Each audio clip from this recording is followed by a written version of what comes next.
We're going to get started.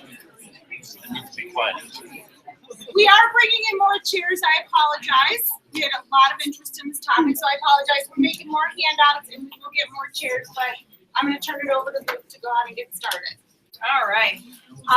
Thank you for all participating in this. And if I block the screen from you, say something. But with what I talk about, you can probably get the content anyway.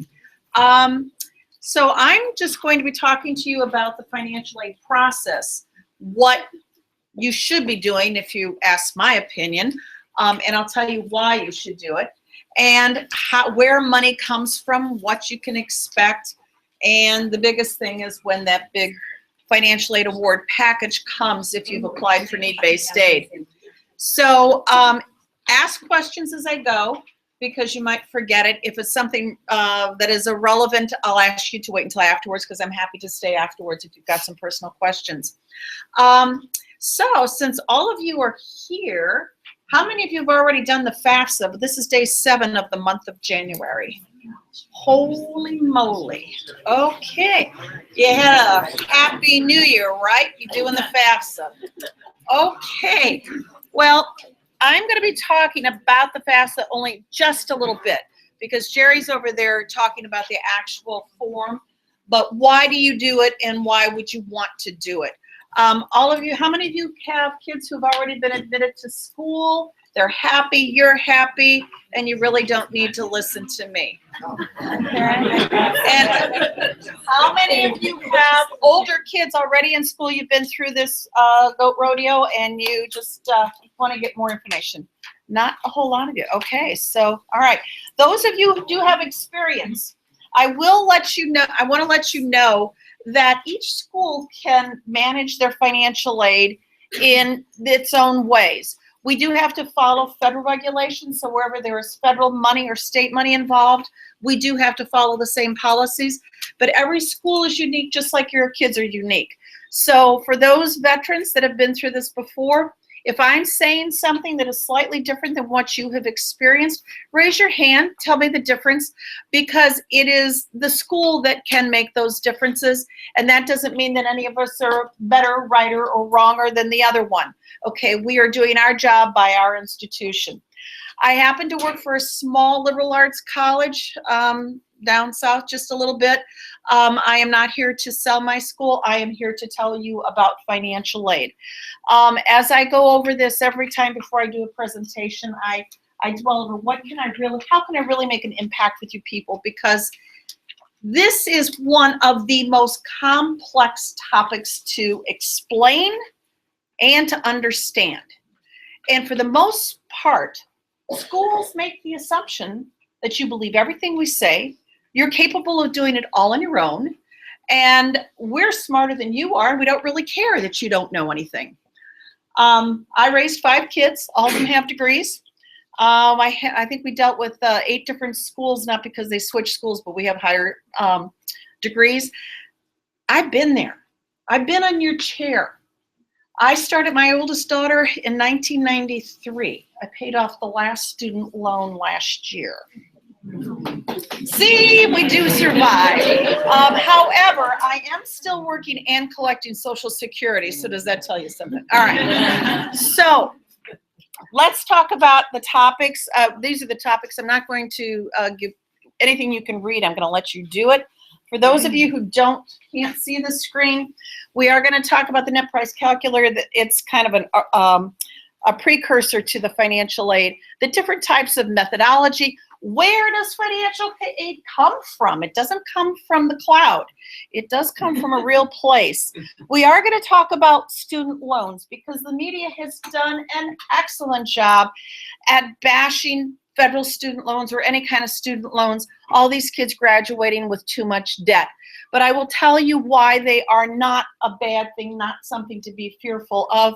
You're not afraid of your mortgage. You would assume when you buy a house, you get a mortgage, right? All right, so I will give you some insights on the student loans, and then we will talk about how to understand what you get in the form of a financial aid award. Now, are there any of you who are not planning to file the FAFSA? Good. That would be because you're one person. No, I have a question. Yes. I have a general question. Uh-huh. So if the kid has been given scholarship, will FAFSA affect scholarship? No, it should not. That is a good question because it's a big crowd. She's asking if the student has received a merit scholarship from the college, will doing the FAFSA affect that scholarship? It should not. It should be absolutely, they're not connected. And I'll explain the difference of what type of a merit scholarship is, what it does, where it comes from, versus what comes from the FAFSA, okay? All right. For any of you who are still curious, let's say your kid is still looking at about 20 or 30 different colleges, and you need to funnel this down so that you can concentrate on the right one. If you have not done so, go to the website of those particular schools, and you might have to do a search for the net price calculator. This is a federal regulation that all schools that admit first-time true freshmen to their schools, they must have a net price calculator on their website. It is primarily meant for the first-time students, undergraduates only, and the calculators will vary by the schools. The federal regulation, the bare minimum that it requires is that you will enter a little bit of income information, all estimated, and it will tell you whether or not you're going to get the Pell Grant from the federal government. That's the minimum. But as you get to different types of schools, those schools who produce merit-based scholarships, they will probably ask a little bit more information about the academics of the student to estimate for you what type of a scholarship they might get at that school.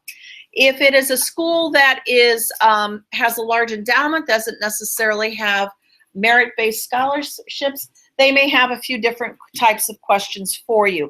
So if you are going to more of a small private school and they do have merit scholarships, you will find that their net price calculator will ask you a few more questions about the student and then about the family's income, but it will also deliver you a larger scale of financial aid. The one that I have on my website will include not only our merit-based scholarships, but whether or not the student's eligible for federal grants, state grants, and also loans. Ours is pretty extensive, and any one of the schools that are similar to mine would also be the same. What this does for you, before you break your student's heart and say, we can't afford this, you might get enough information right then and there to say, yes, honey, we cannot afford this particular school based on this estimate, but this one we can. So it might help you to eliminate some schools or keep them in the game at an early stage. Now, we're not at an early stage right now. You guys are starting to, the fire is burning pretty hot right now with waiting for acceptances, and those students who are applying to schools that will be giving out the admissions information on April 1st. That's, you've got 2 more months of torture. Yes. So anyway, it's just a suggestion. This is not anything that you have to do. It is a suggestion just to maybe get you comfortable with the things that you need to do or get information early. All right. So Jerry is over there talking about the FAFSA. Those of you who plan to do the FAFSA, which pretty much it was unanimous, the reason you will want to do this is because it is the foundation for federal, state, and in many cases, institutional gift aid, free money. It is also the foundation for the students receiving federal loans. Without it, they cannot get the federal loans. They can go to a bank and get what we call private loans, but they are not managed by the U.S. Department of Education. The FAFSA is, or the federal methodology uses the free application for federal student aid, better known as the FAFSA. in my industry, as with everybody else, we have our acronyms, and we are not going to let you know what the real name is. We're going to call it an acronym, and you better learn it. If you have to ask questions of a school, get to know these acronyms. So FAFSA, Free Application for Federal Student Aid. What was the first word in that title? Free. Thank you. You're all very smart. It is a free application. And what are you doing when you fill out this form? You're literally asking for free money. Or you're asking for a loan for free. Free application. Okay?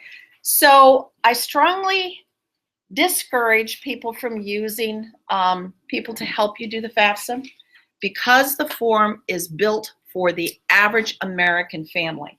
And historically, the people that we have that are students that have used preparers, not that these preparers are not professional and know their job, they do, but they overread the application. And so they tend to make mistakes for the parents that they're not wrong, they haven't done anything wrong, but they may have to be corrected. They may overestimate your assets for some reason or your income. This is built for the average family. Try not to be afraid of it. It is more intimidating than doing your tax form. I can tell you that much. But it is something that you can do. The other thing that you have by filing for federal aid with the FAFSA is that you have advocates in the offices of financial aid at each of the colleges. All of the colleges who manage federal aid are required, it's part of our mission, part of our requirements to help the families to make this application. Now, without having you sitting in front of us with a tax form, I can't tell you to put down, $75,000 is your adjusted gross income on the form, but I can certainly tell you to go onto line 52 of the 1040, get that number that would be there, okay? So we are here to help you and take advantage of it. And like in my situation, I have lots of people from the community that will call us because they think we're a community college because we're named after the town. So be it. It doesn't matter. We can help. And the same thing around here. You've got lots of colleges around here. You can call Lake County. You can call whoever you want and just ask basic questions, okay? They're not going to charge you. They can't charge you, okay? Now, the FAFSA is going to ask some interesting questions, and that's part of why people are intimidated by it, because it's going to first start out by asking for demographics for the student and for parents, which includes social security numbers. You do have to have a social security number to file the taxes, and you have to give your birth date, your name, and then it gets into tax information. It's going to ask you for income. And people get very intimidated by putting that stuff out on the internet because this is primarily the application is primarily done on the internet. You can do it on paper. You just have to print off the actual form. So keep in mind that this is a good thing, okay? And I also call the FAFSA, it happens to be my favorite analogy, my safety net for walking across the Grand Canyon on a tightrope. It's that big in my mind. And I will talk to you more and more about that. Okay, so who's eligible for federal student aid? You do have to be a U.S. citizen or an eligible non-citizen. You must have a social security number. Male students, any male who has turned 18 needs to be registered for the Selective Service in order to get federal student aid. Now, senior boys, some of them have turned 18, some will be turning 18. The way the questions are on the FAFSA, you can get through it, and if his birthday is like within the next 3 months, then the way the questions are stated is, are you male or female? Or are you male? Yes. Are you registered for Selective Service? No. Then it will prompt them to say, if you are not registered, would you like us to forward this information to the Selective Service? And he can say yes. And by doing the FAFSA, they will get registered for the Selective Service. Females do not have to be registered, but males do. It is not a big problem their first year, but once they become a sophomore and they have been 18 for a year or more, every school will require that they are registered before we can process federal aid, okay? Don't bother asking me the questions of why, because this is one of those things, just trust me, because there's not a whole lot of logic to it, but it is what it is, okay? The students do have to be seeking a degree. They can't just be going to college to just try out things. They do have to be seeking a degree or a certificate, and they do have to continue as they go, making good, satisfactory academic progress. The form is a self-report, which means you could put down anything you wanted on this form. You don't send anything in with it. You don't send taxes in with it. You don't send your W-2s in with it. And there's nobody like your employer sending when they send the W-2 information to the IRS. Schools don't send the information to the Department of Education. So when you're filling this thing out, you can put down whatever you want. I wouldn't recommend it because as you're signing it, the disclaimer will say there's a $10,000 fine and jail if you are lying. So don't stretch the estimates too far, okay? It is also an annual application, meaning that for every year that the kid is in school, if you want to apply for federal aid, which does include the student loans, you will need to complete the FAFSA. Why do you do it every year? Because it is reliant on the information, the tax information for the previous year. Now, stop right then and there because this is the last year. Your kid's going to school in the fall of 16. This is the last year that the FAFSA will be using tax information from the previous year. So when you are filling out this FAFSA, you will be using your 2015 taxes. How many of you have them done? All of you, right? No, you don't. So you're going to be estimating if you're doing it early. But eventually you will have all of your 2015 tax information entered on that FAFSA. For the fall of 17, you will be using the 2015 taxes again. This is a brand new change. It's probably the biggest change in the federal methodology that has existed since the FAFSA started in the late 60s. So what that means is that right now, some students have to verify their income. It doesn't mean that anybody's done anything wrong in the entry of their tax information, nor does it mean that they've made big mistakes, they've done something good, something bad. It is a random selection. I will tell you that the majority of the students who get selected, a lot of people call it audited, are people who are the students who receive the Pell Grant, the neediest of our students.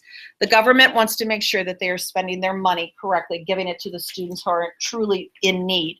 So they are the majority that does get selected. And they do have to verify their tax information. And there's two ways that you can do this if the school tells you you need to provide the tax information. One is after you've completed your taxes. If you have estimated your income on your FAFSA, you can go back into the form and you can literally upload your tax information from the IRS. The form will prompt you to do that. If you do that completely, bam, you have verified your tax information, and the additional information we might ask for is very simple, a form, basically. The other way is if you are required to provide tax information, you must reach out to the IRS and get an actual IRS transcript, not a 1040 or a 1040A or EZ. We cannot take tax forms. It must be a transcript, okay? So it's easier to do the upload. Next year, when you are using taxes that you are filling out in the spring of 2016, those taxes are going to be in there.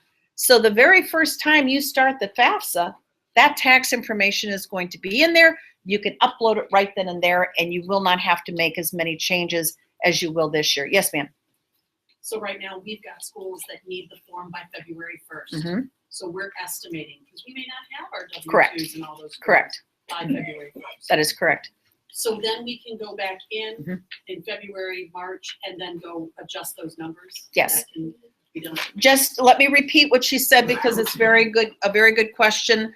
And many of you will be involved with it because I'm also going to encourage you to do the if you haven't done the FAFSA, the 3 of you who have done it, everybody else, try to do it early. If the state of Illinois ever finishes their budget stuff, and we still have the MAP grant next year, they have a deadline, and I can't tell you what that deadline is because they never tell us until 2 days after the deadline has hit. And last year it was February 21st. So I'm recommending to families to file the FAFSA early. Go grab your 2014 taxes. You know whether or not your taxes or your income is similar to 2014 or not.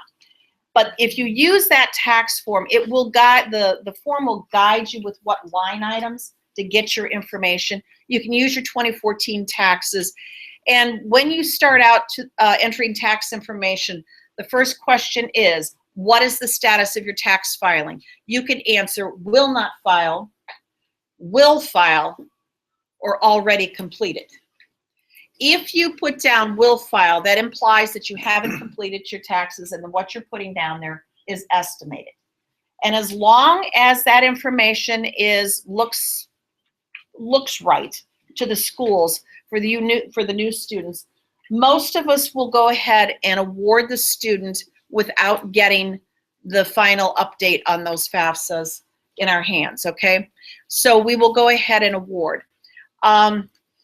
Later on, we would require that the taxes were completed, but the FAFSA is not like taxes in the sense that if you have to make a change or if you have made an oops, you have to file a 1040X. You don't have to do an amendment. You just go back in there and you change it. You're not charged, you're not criticized, you're not judged for making changes, okay? It is expected. So the way you will get back in is you will access the FAFSA by using the student's name, social, birth date, and their it's FSA, Federal Student Aid ID. You'll get back into the FAFSA. You make the changes, you sign it again, and off you go. And it'll be totally reprocessed, and the schools will get the new information, okay? All right, so, yes. Does that create confusion for you? No, that's my life. Yes. Yeah, it's like eating prunes. It's got to do it. Yes. Is it better to estimate low when you know you've got a change in your income and everything? No, I would say she's asking, is it better to estimate low? And I will say no, it is not, because if you estimate low and the school does the financial aid award, and if it's a school that does gift aid for need, and they give you X number of dollars, you update your FAFSA with the accurate information and it is higher, the student's need is going to go down and they're going to take away some of that aid that they gave you. Much better to, if anything, overestimate so that if come back with a lower number, the student would be more needy and they might give you additional aid. Okay. Any other questions on that? Yes, I'm sorry. Can you, I know you can upload, when you finish your taxes, you can upload the tax. Mhm. Can you upload 2014's taxes No, or now? you will be uploading 2014. Mm-hmm. I'm sorry. Yeah, that was very So you can't good. do it twice, you can't do 14 and then revise with 15. No, you can't. No, they won't. You can't upload the 14 into the 16-17 FAFSA. That is correct. It only can be the 2015. And they're very good about what one they go to. So you don't have to worry about making a mistake, about taking the wrong year. You don't have to worry about that. The system won't let you do that. Okay? Anybody else? Yes? And without getting off on a tangent, would it be appropriate to talk a little bit about the CSS? And is it It's in here. expected that you will edit that also? I will get into that. Okay. Yes. The profile is a little bit different with the way it collects the income information, so edits are not as common. Probably you don't make the edits simply because it takes 3 years of income information. Yeah, it is a nightmare. Yes, that's why it's only one slide. Okay, so the FAFSA, okay, so I told you that next, yes. Just a quick question to verify. Upload in the text, it will prompt you, it will ask you. Mhm. You don't When have you- to. When you answer the question that you have already completed your taxes, at that point, it will prompt you to go to, and it will do all the things for you. The only thing I will advise you, if you are going to do what we call data retrieval of your taxes, have a copy of your taxes in front of you, because the system is very sensitive about your name and address so that it gets the right person. So if you put down, write out Avenue versus abbreviate Avenue, it might kick it. So if you do it exactly like what is on your tax form, you're fine. Yes.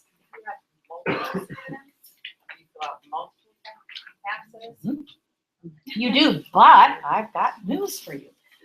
If you have multiple students, you will do a FAFSA for each one of them, but it will allow you to carry over the parent financial information to each one of them. Okay?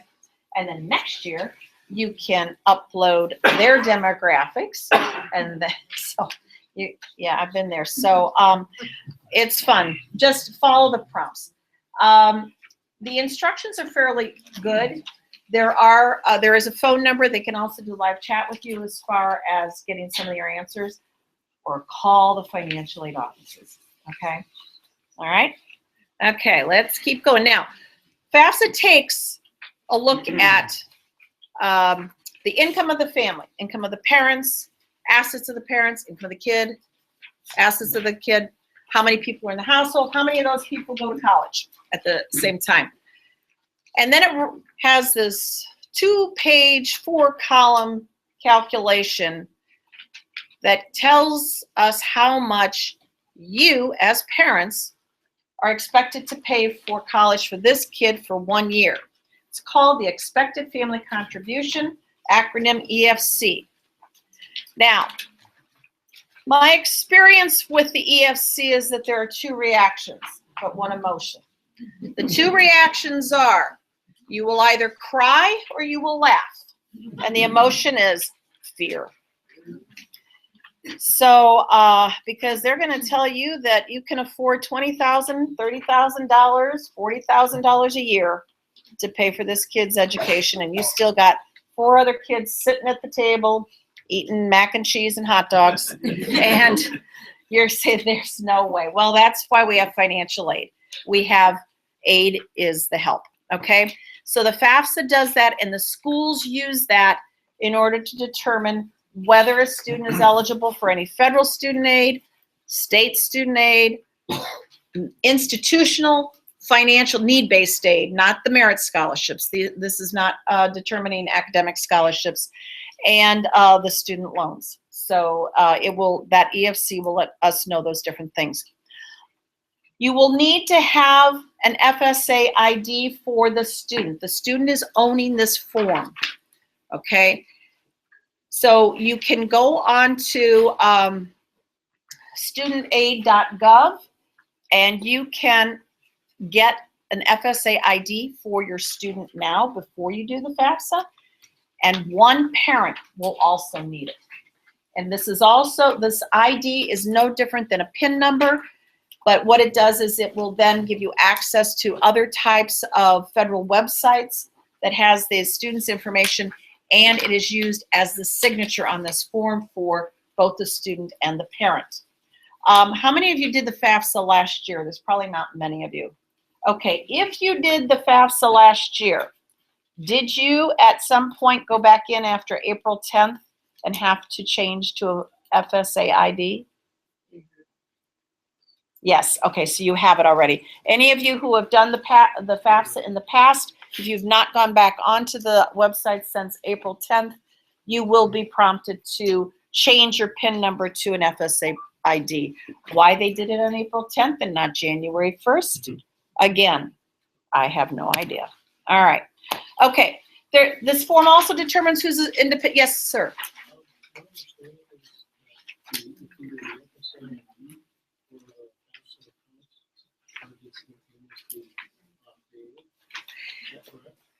Not instantly, no. You have, if you do you have to go through the process of requesting it, but then they will email that to you. So it's not instant.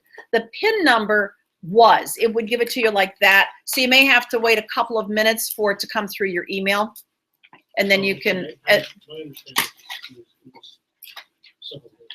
3 days. and the volume will make a difference. Now, see what I did mine, when I updated my PIN number to my ID, I had it within less than 5 minutes. Okay, but if this is the first time, it could take you, and why it takes that long is because they are they're authenticating your identification. How long does it take you to say? He was saying 3 days, or That's what it says. I did yeah. it, I did it Tuesday night and it was back Wednesday morning. Wednesday morning. So they're moving fast, but, Is it- 10 minutes. Is it if your child didn't file taxes, do they get that one? Yes. Filing taxes either for the student or the parent does not have any impact on this FSA PIN number. It does not have any impact on it, okay? Is the PIN ID only for this, only that? Pardon? Because I have a PIN ID for my taxes. So That's different. That's a different ID. You need this one for it's Department of Ed. Okay? All right. There's 13 questions. Not every kid is independent. Like a lot of parents went to school in the 80s, and that was a very easy thing to do. You established an address that wasn't your parents. You had the mail sent there, and you could be independent. You got the Pell Grant. Well, that's not the case anymore. Now you have to actually answer these questions. Most of them are very, they have to be over age 24 to be independent, or be in a master's or post-baccalaureate type of a degree, have a child that they are raising, they're married, they're in the active military, they're orphan or ward of the court, they are a veteran of foreign war, or there's about 5 questions about homelessness. Okay.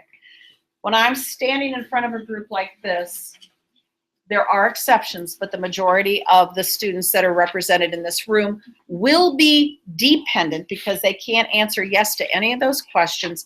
Therefore, the income of the parents is required on this form, okay?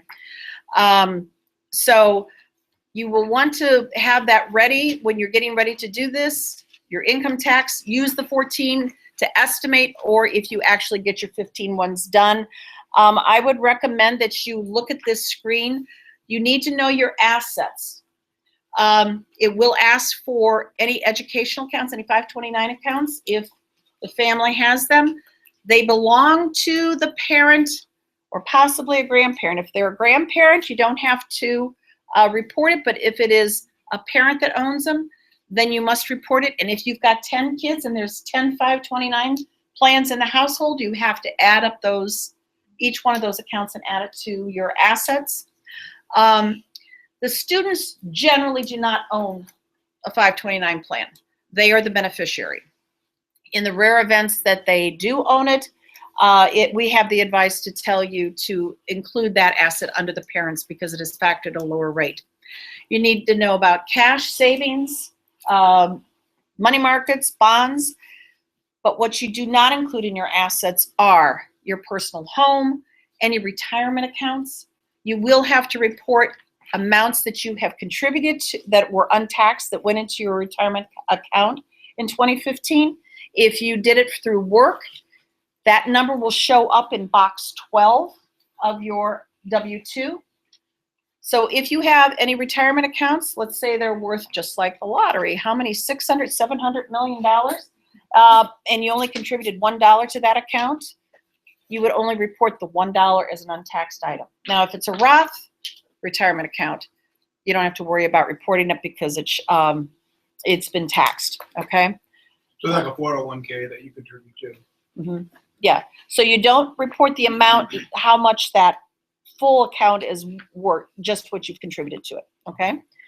Yes? How about the Bright Start program if you have several accounts? You do have to report the value of those accounts. What about the employer matching? No, employer net matching, you do not. College savings accounts, though, you do have to, I'll get her and then I'll get you. Yes?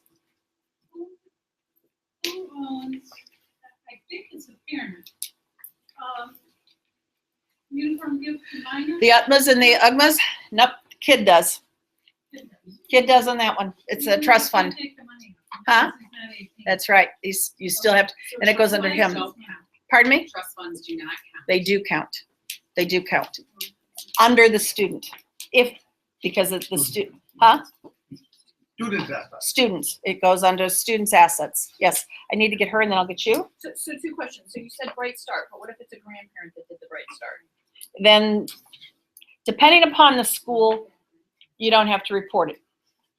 And then, so I'm divorced.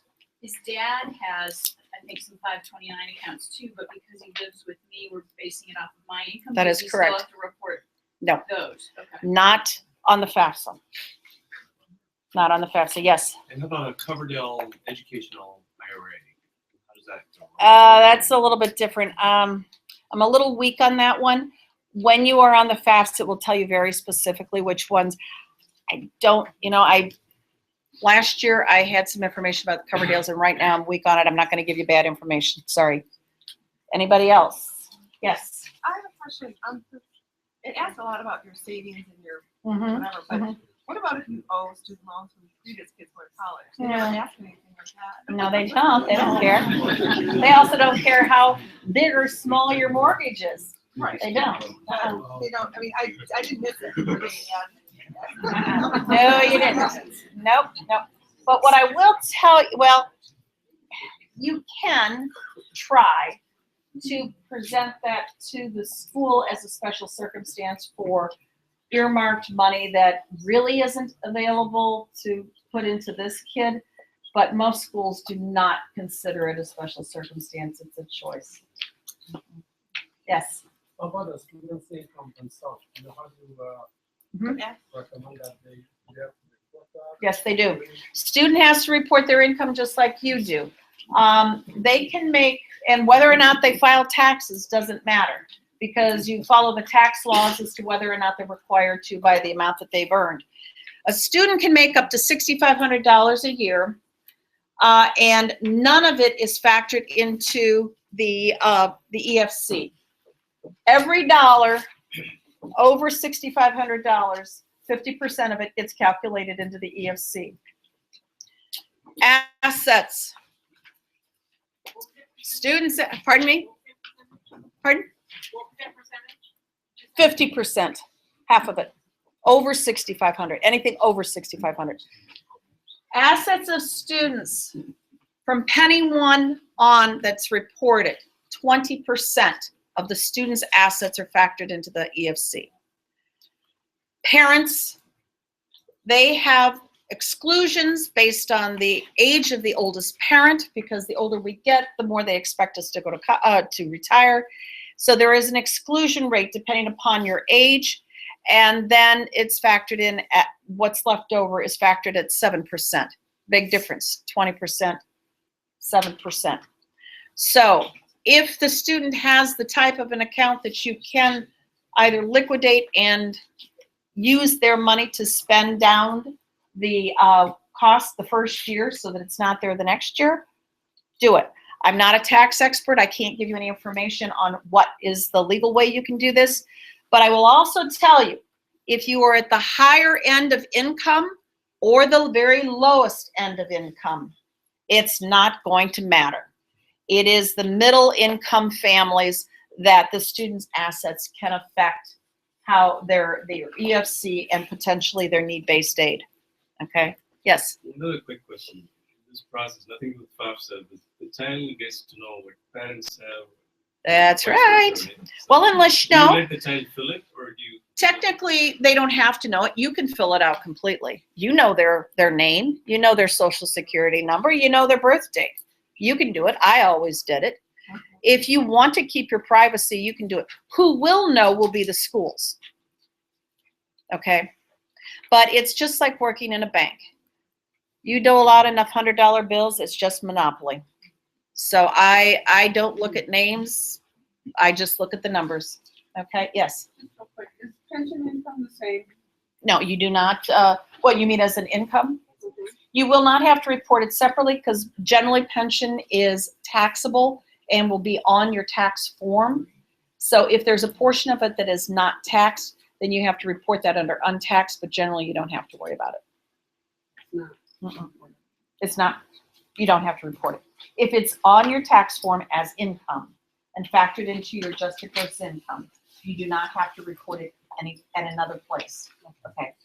So it's part of the AGI versus a savings account. Okay. Yes. You just said that if income is below 65 for the student, Uh-huh. then you will not be taxed against the income that they calculate. Right. But you have to put it in if it's 5,000, 6,000. Yes. Yes. But it is not automatically. Right. Yes. And if they don't pay, if they don't fill out taxes, you just have to put down the amount that they made at working. Okay. All right. Yes. I just had a question. You said that your home is not an asset, Mm-hmm. and you had the equity in it. Uh-huh. And on some of those calculators or whatever, they were asking what the equity was in your personal home. Well, that would be ones that are using the profile also, because the profile does like ask for that. Miami, the University of Miami. Yes, they would be asking that because I do have a screen on that, okay? All right. FAFSA can be sent to 10 schools. If a school is asking for information like your tax information, how many people are in your household that you have to verify it, you really only have to give it to the one school that your child goes to. If you've sent the FAFSA out to 20 different schools and 20 different schools are asking you for this information, funnel it down before you send it in, because you don't want to have to send it to that many different schools, okay? So funnel it down. We did talk about the verification. I'm not going to go into that anymore. And then some schools, the first year particularly, are going to verify every single student just so that they have a foundation. But my school particularly, I don't have a staff large enough to do that, so we only will review the files that are selected by the system or look funky, and we get a lot of funky stuff, but it usually works out at the end. All right. Okay, so also I had mentioned to this lady over here about she's got loans from older children that they were in school. Special circumstances. The form is very black and white. It has no room for you to say but. It just says, what did you earn? How many people are in your home? How many are in college? It doesn't care that you've got debt up your earballs. It does not care about any of that.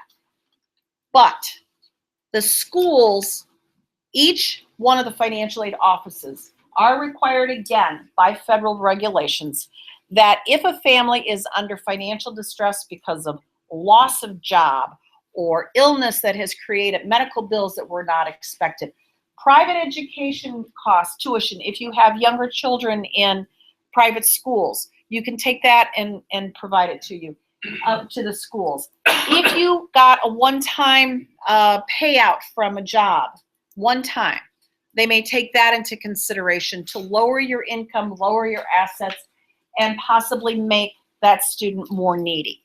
But it has to be the individual financial aid office that does it. You cannot take the prerogative of reducing your income because you say, well, I've lost my job and I'm not going to make that much in 2016. You cannot do that, but the schools can. And do it. Don't be proud. If you lost a job, you lost your income, and you're trying to educate your kids, please, for yourself, for your kid, present this information to the schools, because you owe it to your kid, you owe it to yourself. This form is the only thing that I know of in this nation that you can literally, if you have it on file, you lose your job, you can go, well, I had one kid, her dad passed away the second day of class one year. So the uncle came to me and they had the FAFSA on file. I was able to back dad's income out of her FAFSA. And within a week, I had this kid with $10,000 more dollars. Okay, that's what this form can do. Didn't cost her anything either. I didn't charge. Can't do that. So this is why I call it a safety net. You never know what's going to come down your way. All of us believe that we're in good shape tonight. Will you be in the morning? Who knows? So it's a form. It's free. It takes a little bit of time, but I'll tell you what, red wine does wonders for this form. So you can just, just do it. Yes. When you contact the school to enact that. Yes, yes. Every school will have some policy and some process for submitting special circumstances. You may want to ask them. Some of them you may have to do, a boatload of paperwork, provide a lot of stuff, but it's worth it. If it's going to get you some additional money, it is worth it. And let me tell you something else. In this world of financing education, there is only one person in your house that cares about your kid, and that's you. And if you don't take the responsibility about doing as much as you possibly can to get as much aid for them as you possibly can, you haven't completed your parenting job, okay? That doesn't mean that you're going to get the moon. It doesn't mean that everything is going to be given to you because you ask. But if you don't ask, you're not going to get anything more, okay? It's worth the try. And don't be terribly angry at the schools, but if you want to, you can always call the president, and then the call will go back down to the financial aid director. So, all right, this gentleman had asked about the CSS profile. This is the second type of a form that many schools will ask for. It is usually the higher end schools, or there are some scholarship programs. I did bring some sheets of about the profile that will give you the different schools who require the profile. If the school is asking for the profile, it is because they're going to be using institutional methodology. That means they're going to use the FAFSA for any federal or state financial aid. But they're going to use the institutional methodology to see how the families fare with the additional financial information to award out their endowed scholarships, okay? Their money, nobody else's, it's the institutions. A school like mine, our endowment is not that large, so most of our academic scholarships are funded by our budget, okay, rather than an endowment. But for the schools that have large endowments, they use this. This particular form you do have to pay for. It's $9 to fill it out, and for every school that you send it to is another $16. So the first time you're talking about $25. So you don't do it if you don't have to. Now, this gentleman had said, asking about the equity in our home. This is the puppy that does that. The FAFSA does not ask for the value of your retirement accounts. Profile does. FAFSA does not ask you about the equity of your home. Profile does. FAFSA does not ask about the income and the assets of a non-custodial parent. Profile does. Okay, so they're looking much deeper into the finances and the ability of the family to pay for education than the FAFSA does. All right. So if the school is asking you to do this for consideration for their scholarships, you need to do it. Yes, ma'am. What is considered an answer? I know that the home that you live in is not. What other things may be considered an answer? For the FAFSA? Yes. So is your, all your Yes, not for the FAFSA. The retirement accounts are not included. The equity in your home is not included in the FAFSA, but with the profile it is. Mm-hmm. Mm-hmm. Pardon? No, not in on the FAFSA. That's correct. If you're self-employed. Okay, self-employed, businesses and farms. Anybody live on a farm? If you own, do you own a farm and you don't live on it? So then you have to put that one. Okay. For family businesses, if it's a family business and you hire less than 100 full-time employees, you do not have to report any value of that particular company. If you're filling out the profile, you will. If you hire more than 100 full-time employees, you will need to report the value of your company. Okay. All right. Okay, yes. Is there a list of schools that accept the CSO that are asking for the CSO? Yes, I have some papers up here, so afterwards I'll have them. I don't have one for everybody, but I do have enough. So it's not like a website we can go to? Yes, you can. You can go, well, it's where I got it. A college board. CSS profile is the college scholarship search, and it is managed by College Board. So you can go there. Yes. It goes back 3 years to 13, 14, 2013, 2014, 2015. They're gonna ask for all 3 of those years. I think probably they're going 14, 13, 12 because you can start to fill it out as early as October, and because you wouldn't come, you might have to estimate 15's income. So you filled it out already? It's 13, 14, 15. It is 15, and you estimate 15. Yeah. Okay. So you for sure have to do that if you want aid from the school, but not if you. Only the schools that are requiring it. If you get, But you could just do the FAFSA for the school and not speak institutional aid. yes, Okay. yes. I have a question. Yes. Can you give some examples of assets? Yeah, the assets for what? The FAFSA or the FAFSA? The assets are cash, savings accounts, money markets, stocks, bonds. The ones that are not assets that you have to report are retirement accounts, equity of your home, cars, anything like that. No personal. What about if you have like rental income? That would be, it can fit in 2 places. It can be asset and income because it's a little business. Yeah, so that would be reported, the value of the property. Yes. How about stocks and bonds of a company with less than 100 employees? Stocks and bonds of a company, Company with less than 100 employees. you do not report the value of that company. So you don't include any assets like. No, not in the company with less than 100. Yes. I know you answered this.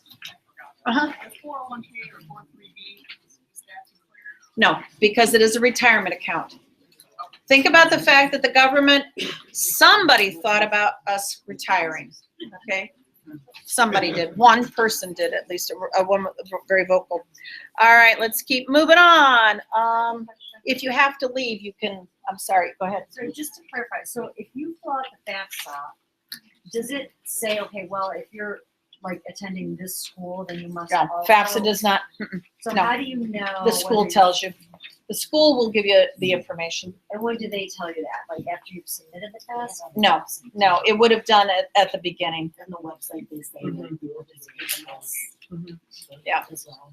So you kind of have to find out right at the get-go. Yeah. And do it independently. Yes. All right, we good? Yes?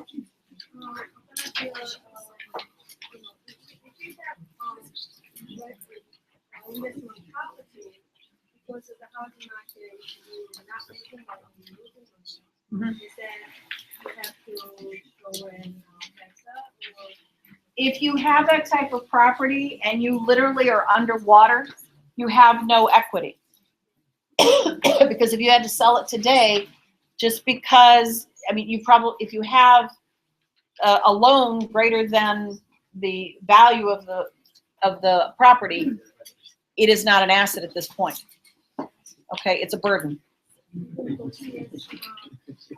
CSS profile, you'll have to list it. Yeah.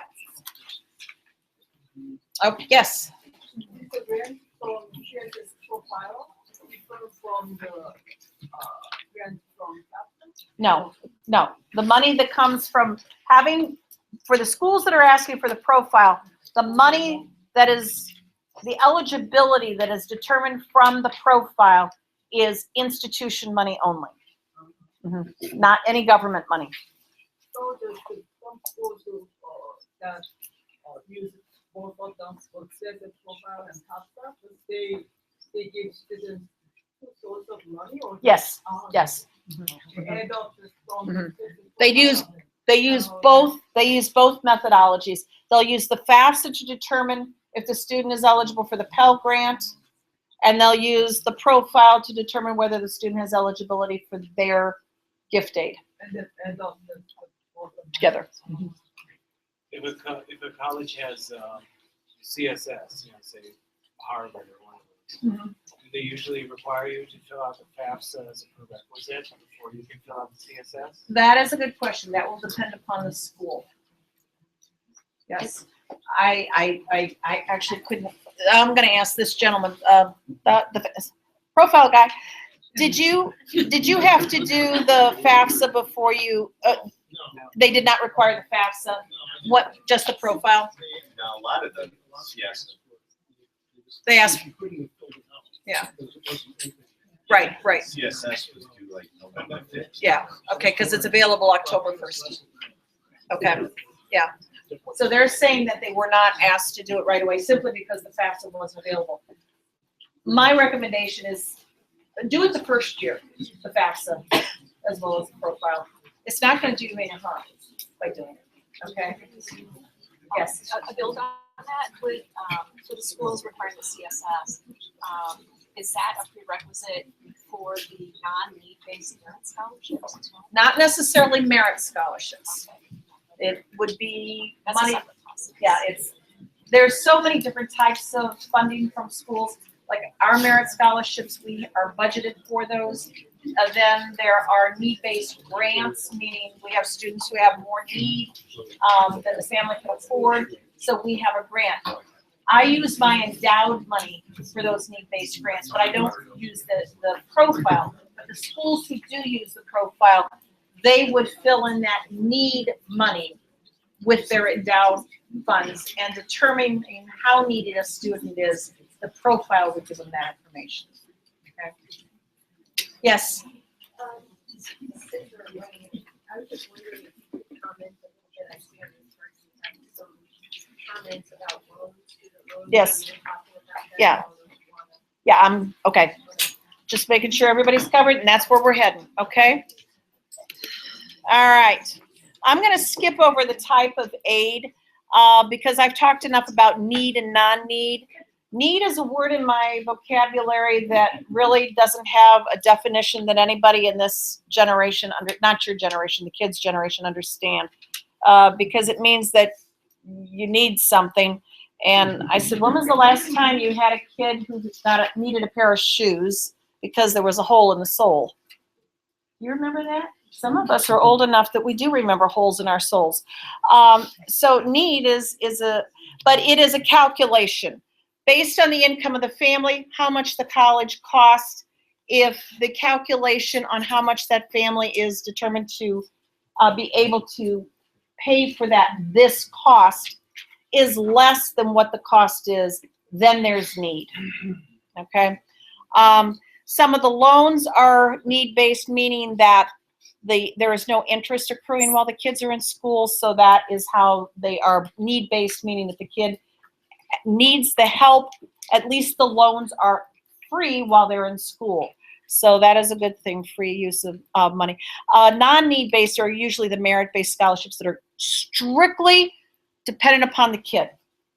Talent and merit scholarships, they look at the kid only. They don't look at how much the family makes. These are the sources of financial aid. The federal government's the biggest one only because it has all the federal loans, the federal grants. Yes, ma'am. No, you do not have to check yes if you want federal work study. You do not have to. I don't even look at the question. If they qualify, give it to them, and they don't have to work. Okay. State government, the state of Illinois is not necessarily helping us this year. The institutions give aid. Local scholarships. Check out your websites at your schools because these schools are getting information about local scholarships. And if your kids are qualified, have them apply because you won't get anything if you don't apply. And you just might get something if you do. Employers, check into your benefit packages and see if there's something way down there in the smallest of print that they could possibly put it in. They might have a little scholarship for dependents of employees. My husband did work for one company that did, and for 2 years, my kids got $1,000 a year. They made the application. $1,000 a year, it doesn't go real far on a ticket price of $25,000, $30,000, but it $1,000 not coming out of my pocket, and it might even buy books. All right, so student loans. All right, after you do the FAFSA and the profile if you have to, I would recommend you do the FAFSA at least the first year, because not one of you really knows how much money you could get from a school unless you apply, unless you do the FAFSA. And if the only thing that the school offers you beyond maybe a merit scholarship is additional student loans and you don't want to borrow, that's fine. You don't have to borrow. Just because they're offering it to you, you do not have to borrow.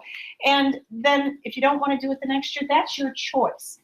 But it is a good idea to have all the information you could possibly have in your hands when you're making that final decision as to where your kids are going. Most of you, the financial part of it is a major component to the parent. For the students, it's usually either the co-eds or the campus. Some of them actually worry about what majors they have, but you have to keep yourself stable and you're the one that's going to have to pay the bills. So work with your kids and know what you can get. And sometimes that bottom line is not going to be as bad as what you thought at the beginning. All right. If you do not have the difference between how much that school costs and how much financial aid your child gets, and there is a gap that you have to pay, you might be able to make installment payments every month during each year, and then you get to start over every semester and every year. Or you could go to loans if you need to leverage. And my recommendation is to look at the student loans first. If you are a parent like I was, and I still am a parent, if you were a parent who thought the way that we did, we felt responsible for our kids' education. But I had 3 and 4 of them in college for way too many years. So we relied on student loans to at least give us a little bit of a break as far as one year I found that I was paying 2 schools very well, but I was using my credit card at the grocery store. That was way back when my credit card interest rate was like 17%. At that time, a Parent Plus loan, the interest rate was like 9%. Now, 9% is not good, but it's sure better than 17%, okay? Okay, we just bounced off. All right, you know what, I think, reset, let's try this. Oh no, this is not good. All right, we're back. Okay, we're back. Okay, so student loans. The amount that a student can borrow every year is controlled by the Department of Education. So a freshman can only borrow up to $5,500 the freshman year. Second year, it's $6,500, junior and senior each $7,500. Now, if there is need left after you take the cost, you subtract the student's gift aid, and there is a balance here that's need, then $3,500 of a freshman loan can be what we call subsidized. That means that no interest accrues on this loan until they go into repayment 6 months after they graduate from school. It is basically using federal money for free until they finish their degrees. If by chance they go on to a higher level degree, they can continue to be in deferment and not be getting charged that interest. The other $2,000 must be unsubsidized. And that interest rate, it's the 4.29%, and it does start to accrue when the loan is dispersed. But student loans are generally broken down by how many terms there are in a year. So if the student is getting $3,500 in subsidized loan, half of it, $1,750, gets dispersed for the fall term, the other half at the spring term. If it's a quarter school, it would be broken up in 3. So with the unsubsidized loan, that first loan, you would be having $1,000 dispersed, and that would be the only amount that would be accruing interest until the second disbursement occurs. Now, that is a federal regulation. You cannot say, but I went on my loan and subsidized. You don't have that prerogative. If cost of the school and the student's financial aid doesn't have a balance, it's zero, all of the loan would be unsubsidized. There is no need, no reason for the government to help, okay? But they can have the loan. What is good about student loans? No collateral, no cosigner. The loan goes under the student's social security number, okay? Not yours. It is their loan. They are establishing a credit base. Maybe you don't want that for them, but it doesn't hurt. Like when they get out, they're going to have to get an apartment or move back home with you. So why not give them a good credit rating so they can get out? If you do the unsubsidized loan, now all loans are optional. We offer them. If you need them, you take them. You say in July, I don't need loans. We can do this. And then, oops, the roof gets a big hole in it. And what you were going to be paying the school is no longer in your account in April. You can go to the school and say, you know what? I think we need to borrow that loan now. We can originate that loan as long as the school year is still active, okay? And have it placed under the account to pay the balance. Or to get you a refund so that you can pay for the roof. Because we do not account if anybody gets a refund because the account is paid off and then they take loans. However you use the refund is not audited in any way, all right? Because it fits into the budget and so they can have the full balance. If you do take the unsubsidized loan, my strong recommendation is that you keep up on the interest as it is accruing, simply because the interest will compound, and then you will be paying interest on top of interest when you go into when the student goes into repayment. Another thing that is kind of I shouldn't tell you this, but it's not a bad thing to say. My husband and I felt that we were responsible for our kids. I had started this and I lost my train. So we were able to pay back our kids' loans. It was our gift to them. Nobody cared. It was my money that was going towards Megan's loan. Not one of the servicers said to see, Mom, Mrs. Pusich, are you really paying for her loan? Nobody cared because I was paying it on time. So if you are committed to that, and if it makes life easier now for this to have this loan to pay off some of the bill, it's okay. All right. Nobody's going to judge you or criticize you. All right. Far better that you're not feeding your younger kids mac and cheese and hot dogs every night by taking out the loan, okay? So now, parents can also borrow, okay? And I do apologize for but we're almost done. All right, let me talk about the PLUS loan real quick. I talked about how much the college costs, okay? Then we have how much the kid is getting in financial aid, and this time we're gonna add in the loans. Well, now there's still a balance after that, and you don't want to make monthly payments at this point in time, and you don't have the resources to pay it in one lump.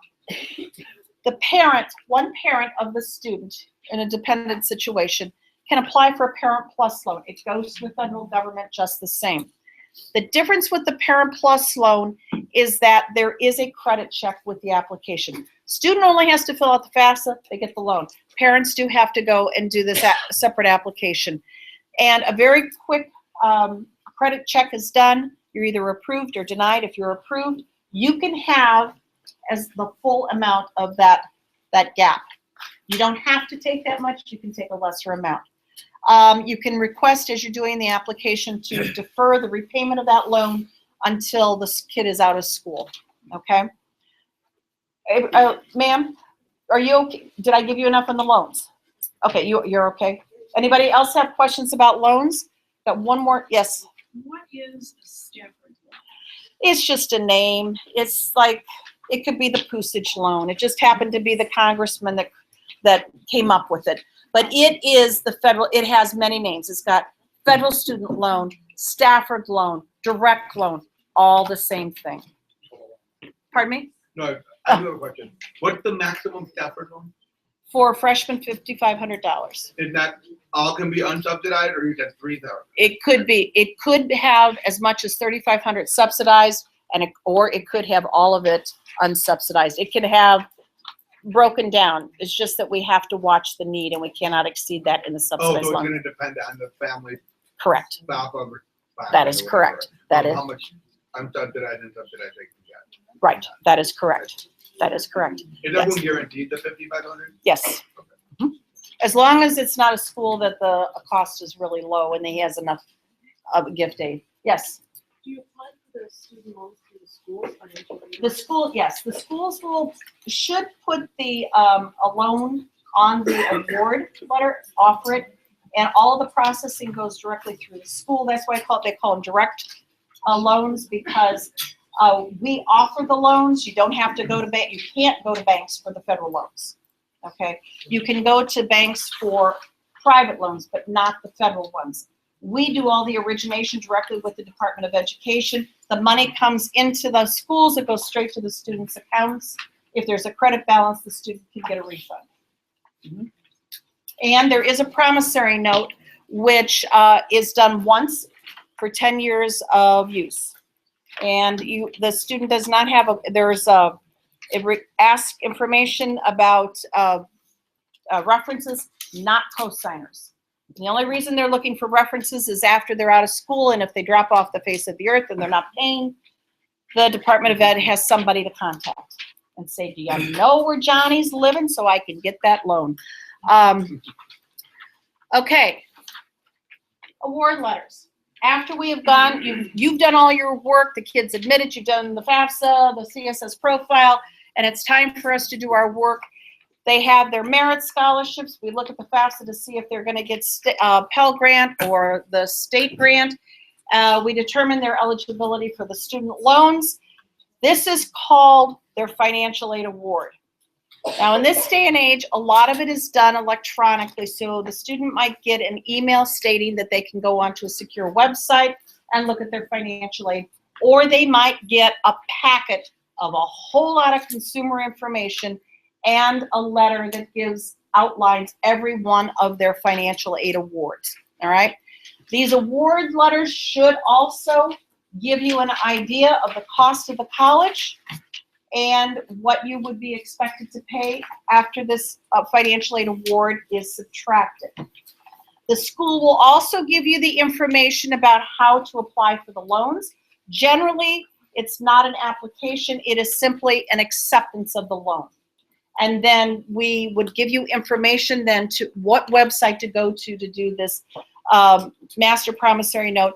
They also require the first year that the students do what's called an entrance counseling, because an 18-year-old really doesn't know what a loan is, really.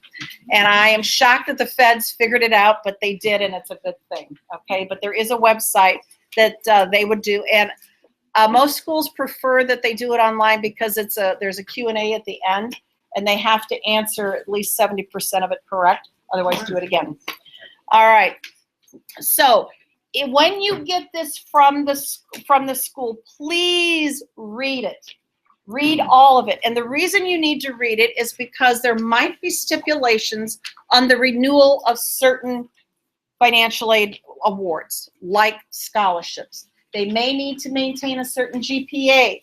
They may need to have a FAFSA on file at a certain time. Why the schools have these criteria is their business. They're allowed to do this. If they choose to make you have a FAFSA on file, that's what they want you to do. And if you don't do it, you may lose money. So now I'm a real what's the word? I kind of battle people. I hate when people tell me what to do, but when it involves money, because I don't send in a form, I'm the fool, okay? So don't be foolish. If they tell you get that FAFSA in early for renewal, do it, okay? Protect yourself. And then there's more about the award packages. Most schools are not going to require you to accept the physically accept the scholarship. Some of them will send you a letter talking about your scholarship, and you may have to send something back. But as far as the financial aid award letter goes, you may not have to accept any of it. We assume anybody who comes to my school and I'm giving them free money, they're going to take it. So that's just an assumption. It's silly, but it does work. So read what they tell you to do. If you are in doubt about anything, call the schools. You have the right to know how your money is being spent and how you are, how this financial aid thing works, because every school is unique. You could have 20 kids at 20 different schools and no two schools would be alike. You could have some of them in the same school, and because of their academics, their financial aid could be completely different. So ask the questions. Don't go to bed worried about it, okay? And then there's just a little bit more here, not much. It's just read everything, everything, everything. And again, don't make assumptions and ask questions when you are in doubt. Good luck to all of you. I wish you the best. Thank you.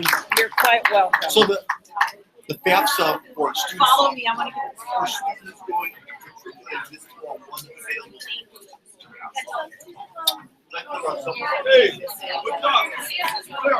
Buddy, what happened?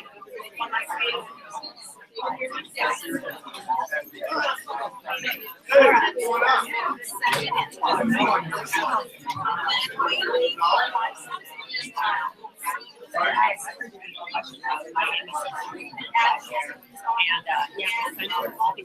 They wanted like 2014. I called it. I said, "Oh, you never told me that." I know. I didn't. She said when you filled out the application, it asked you like, yeah, I told her you didn't tell me that. I called up the Toyota and they said if Joe will get a decision, I just want to qualify for the interview. But one of the problems I had, I'm not gonna help you out. I'm not gonna get anything. I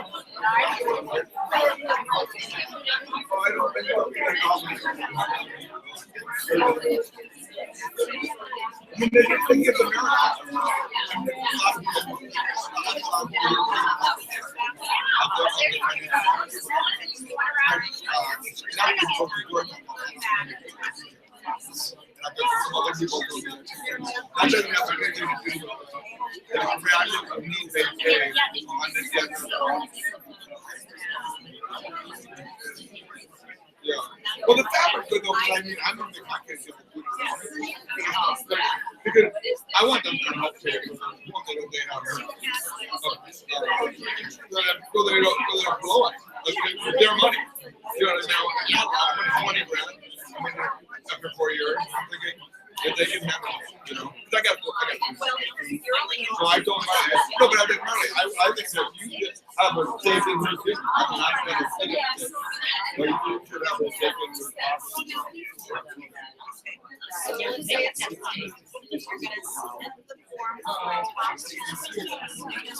yeah. You know, the other thing is you're going to want to do a lot of things in the school year that I'm not going to have the money for if they don't take that loan. You know, for example, if I want to travel where they need extra money for touring or something, then it's helpful to have that. Yeah. I tell her that, but you know how girls are? They buy a new clothes, they take care of it. Marley and all her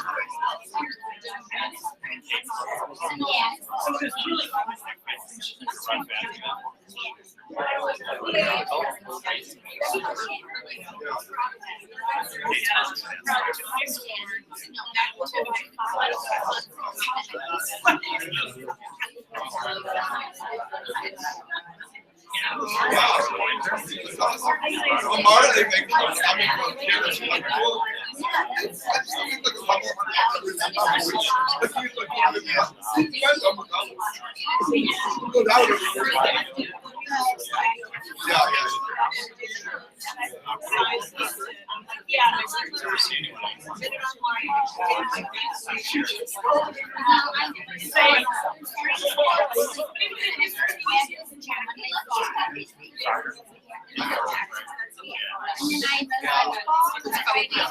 Well, Marley was just a little bit. And, the tip, I mean, it's still gonna pick up $150. So, buck today. And I go, get $150. Why do you need that? Yeah. Captain Bacon. Let me take all my stuff. Yeah, yeah. No, they don't pay her $9. That's what I told her. Are you? Yes, so. No, Marley may go down. She's got a big ball. So then I'm like, I can help you out a lot more. And you know, if I have the money, I'll pay the rest. Oh, were you making figures? Sorry, you making figures? No. Sorry. But it's 16.